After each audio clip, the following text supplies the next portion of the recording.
Bonjour, aujourd'hui je vais m'adresser aux clients, à mes amis qui font le ramadan.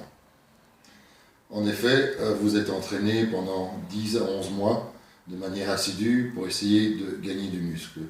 Et il serait vraiment dommage de perdre tout ce muscle en 28 jours de ramadan. Je ne vous promets certainement pas de progresser, mais voici comment limiter les dégâts du jeûne. La première chose, je vais vous parler de l'entraînement. Deux choses seraient importantes si possible. La première chose, c'est de vous entraîner au moins après avoir fait un repas.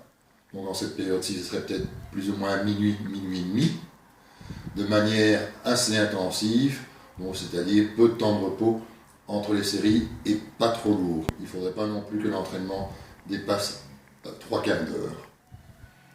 Ça, c'est la première chose, c'est au niveau de l'entraînement. Maintenant, au niveau des compléments diététiques, ce que je vous propose, c'est dès le coucher du soleil, au moment où vous pouvez manger, de tout de suite prendre une whey protéine qui est digérée en 20 minutes et qui vous permettra déjà de couper le jeûne. Donc à ce moment-là, vous allez nourrir vos muscles plutôt, en acides aminés et en protéines. Et aussi, si possible, rajouter, si vous savez, 5 à 10 grammes de BCAA. Comme ça, déjà, l'anabolisme pourra commencer. Après, vous mangez ce que vous voulez ou ce que vous pouvez.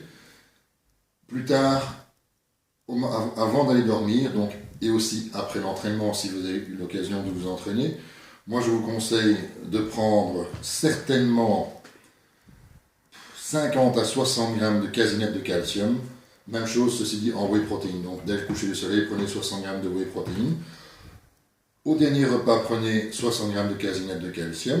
Et vous, si vous savez, rajoutez une quinzaine de grammes de vitamines qui, en fait, évitera le catabolisme. Maintenant, la chose, si vous trouvez ça un petit peu trop cher, il y a toujours moyen de s'arranger. C'est un compromis, mais un compromis restera toujours qu'un compromis.